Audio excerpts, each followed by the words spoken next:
Hi, folks. You were Tacitus today at your Pushback channel, and thank you for joining this 10-minute delayed live stream.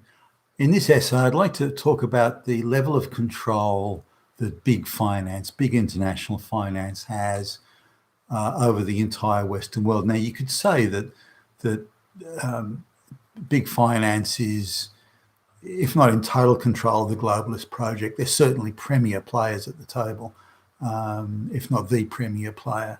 Indeed, if there are any others that are even consulted by them. But big finance is certainly running the show, and pretty much all the globalist primary globalist initiatives are all seriously and strongly welcomed by big finance. I don't think there's a globalist talking point that big finance doesn't approve of and doesn't have their propagandists out shelling and flacking. So let's just have a look at what the effect of this is, because big finance has effectively taken over the business sector and has taken over pretty much the running of government. If a government wants to have a war, if they want to do whatever they want to do, it has to be financed, and big finance pretty much has to approve of it. And we saw in the 2020 election in the United States that it was big finance decided that Trump had to go, and their flunky stooge boy had to be put in. So, but it's not just happening on the big stage; it's happening at all levels. Just think of the new Disney CEO, or indeed the new CEO of Twitter and various other board appointments and executive appointments all over the big, the Fortune 1000 companies and even the smaller firms. And just to sort of illustrate just how far it goes, I was in an elevator. This is a building, tall office building. It's 60 floors, whatever it's got.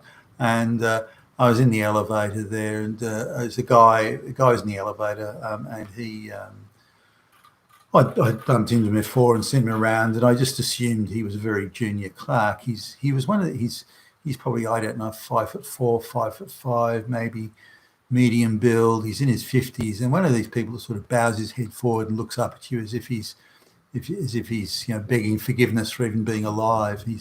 He sort of he tries to it's almost look on his face as please don't hurt me, and I think he was bullied horribly when he was a kid, given his size and his manner and so on. So he's almost fallen into a habitual sort of pattern of begging forgiveness every time he talks to somebody, and so anyway, and I just assumed he was a junior clerk. Anyway, there's a new high technology firm had opened up, and it was backed by big finance, venture capital type outfits, and they wanted a sort of guy to be CEO, but it was just a title. They just wanted someone to sort of sit there ostensibly at the top of the pile, but really they're just a flunky stooge to make sure the reports are handed in time and just legally, because you have to have one. Legally, you have to have a CEO, and so he was it. And so he's a guy who's worked for the public service in a very junior position, and he's quite nervous and quite jumpy. But in that same building is the venture capital firm that was funding this technology startup, and or probably a bit beyond startup stage, but still in the earlier sort of incubatory type stages. And so he, the head guy of that who bumped into this guy said, "Hey, you want a CEO's job?" And he replied, "Well, I'm just a junior clerk. I'm a nobody." "Hey, that's not a problem. You just sign papers when we give them to you. You do what the fuck you're told. You hand this and that report in every week, and you'll have a CEO's job, and we'll even pay you, because it has to look like you're the CEO. So we'll even pay you a salary." So this guy went from a sort of a junior nobody clerk into $450,000 a year job, just because he was a useful flunky stooge for the. So that's how casually they do it. You're a nobody. you're just a little piece of shit. I can see you trembling just even if I look at you. So I'll give you the job. You'll be useful. You'll be useful for my purposes.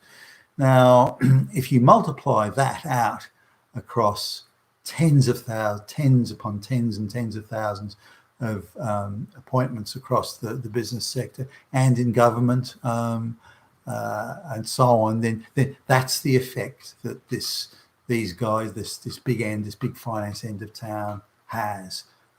They can decide who gets what job, how much they're paid.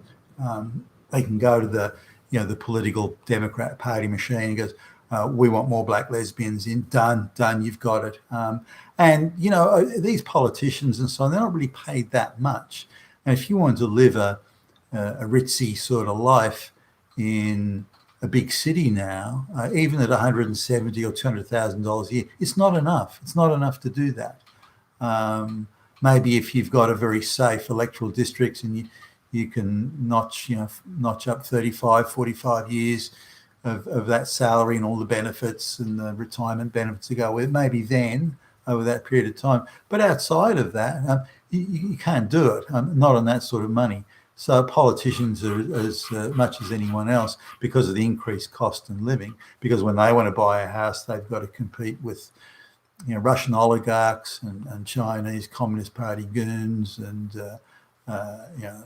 Saudi oil sheikhs, all that sort of stuff. They got to compete with those people, and to do that, you need pretty serious money. So politicians are as open to that as anyone else. And if you look at, say, the history of or biography of, say, Obama. Now, he was like a legal aid lawyer and he didn't really have a whole lot of money, but they wanted him to look the part for being a major senator. And then they obviously were grooming him. He was their stooge. They were going to use him for what they wanted. And he bought a house and the council immediately gave him the right to subdivide it, and some poxy little block of land at the back of his place was then bought by a property developer for many times the actual property value, which then Obama could then pay off his house and be debt free in quite a nice part of Chicago, not the South Side, that's for sure. So anyway, these are the people that are really deciding a whole lot these days. So governments, depending on the size of the country, governments that maybe aren't that keen on making the jab mandatory, then they'll have a quiet word from someone at one of the big finance houses. You say, well, look, you can do that if you want, and we respect your decision not to do the jab, but what it means is, you're running a pretty big deficit at the moment. We're happy to finance that at a low interest rate, but look, if you don't want to do that, then I think we're going to have to put the interest rate up. But look, decision's yours. We look. Hey, it's up to you. It's up to you. And so that's how they're big enough now that they can play. They can come to heavies with national governments. And given that all Western governments have been running insane deficits, egged on by the big finance, then they're pretty much beholden to them. Now, where did this all begin? Well, big finance has always had a pretty serious sort of seat at the table. So it's just how serious. So they went from being people you'd consult, but who were subordinate to national governments. They've gone now to being the national governments in the West are subordinate to them. That's now the relationship. And this sort of, it didn't happen overnight. There was a globalist lobby in Washington that wanted the US to invade Iraq, to destabilize Iraq and destabilize any regime in the region that could potentially be a threat to Israel. And there was, the players like, Wolfowitz and Rumsfeld. It was a Jewish cabal, that wanted to do that and wanted to send lots of Christian boys to die on their behalf. And one of the big problems back then was, well, if we go to war and the war sucks up all this money to go and do the invasion and so on, and even though the troops were 100,000 or so, that's still very expensive to put that many folks on the ground and that many boots on the ground with all the support infrastructure. So given that money would be then sucked out of the economy, it would have driven up interest rates, and it would have taken money away from the private sector. And after the